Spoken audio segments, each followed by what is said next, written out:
மினாவில் உள்ள ஜமராத்திற்கு அருகாமையில் இருக்கின்ற இந்த இடத்திற்கு பெயர் மஸ்ஜித் ஹாயிஃப்.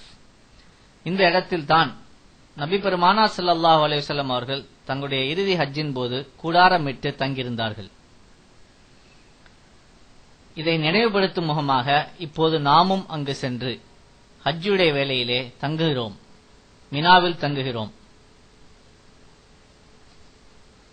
இந்த பள்ளிக்கு மஸ்ஜித் ஹாயிஃப் என்ற பெயர் கொடுக்கப்பட்டிருக்கிறது.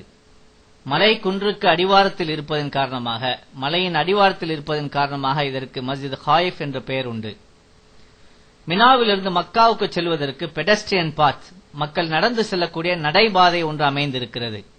இதுவும் ஜமராத்திற்கு அருகாமையில் தான் இருக்கிறது. மினானுடைய ஆரம்பமும் முடிவும் எல்லைகள் குறிக்கப்பட்டிருக்கின்றன. அந்த எல்லைகளை போர்டுகளிலே நாம் பார்க்கலாம். கூடாரங்களாக அமைக்கப்பட்டிருக்கின்ற இந்த மினாவில் நாம் ஹஜ்ஜுடைய காலங்களிலே தங்கி அமல்களை செய்கிறோம். இங்கிருந்து கொண்டே நாம் முஜ்தலிஃபாவிற்கும் அரஃபாத்திற்கும் மக்காவிற்கும் செல்கிறோம். அப்படி மக்காவுக்கு செல்வதற்கு வசதியாகத்தான் நடந்து செல்வதற்காக பெடஸ்ட்ரியன் பாத் அமைக்கப்பட்டிருக்கிறது. மஸ்ஜித் நமீரா அல்லது மஸ்ஜித் நிம்ரா அல்லது மஸ்ஜித் நும்ரா என்று அழைக்கப்படும் இந்த பள்ளி அரஃபாத்தில் உள்ளது. அரஃபாத்திலும் மினாவை போன்று எல்கைகள் குறிக்கப்பட்டிருக்கின்றன. பழங்காலத்து எல்கையும் இப்போது காலத்தில் உள்ள எல்கையும் நாம் இப்போது பார்க்க முடிகிறது. மஸ்ஜித் நமீராவுக்கு முன்னால் இருக்கக்கூடிய இந்த வாதியின் பெயர் வாதி உரானா. இந்த இடத்தில் தான் பெருமானா ஸல்லல்லாஹு அலைஹி வஸல்லம் அவர்கள் ஹஜ்ஜத்துல் விதாவின் போது தங்களுடைய ஹுத்பாவை நிகழ்த்தினார்கள்.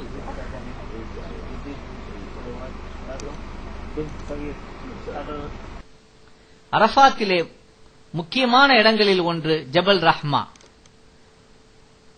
நமது ஆதி தந்தையும் ஆதி தாயுமான ஹஜரத் ஆதம் அலைஹிஸ்ஸலாம் அவர்களையும் ஹஜரத் ஹவ்வா அலைஹிஸ்ஸலாம் அவர்களையும் அல்லாஹ் சுப்ஹானஹு வ தஆலா இணைத்த இடம் இந்த ஜபல் ரஹ்மா. இது ஒரு குன்று, இது ஒரு சிறிய மலை. இதில் ஏறுவதற்கு வசதியாக படிகள் அமைக்கப்பட்டிருக்கின்றன. இப்ப நம்ம பார்த்துட்டு இருக்கிற மைதானத்துக்கு பெயர் அரஃபாத். துல்ஹஜ் பிறை 9 ஹாஜிமார்கள் இங்க வந்து தங்குவார்கள். அல் ஹஜ் அரஃபா,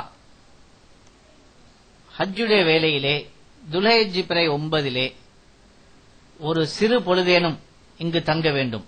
அப்படி தங்குவது கடமையாகும். யார் ஒருவர் ஒரு சிறு பொழுதேனும் இந்த அரஃபாத்திலே தங்குகிறாரோ அவருடைய பாவங்களை எல்லாம் அல்லாஹ் சுப்ஹானஹு வ தஆலா மன்னித்து விடுகிறான்.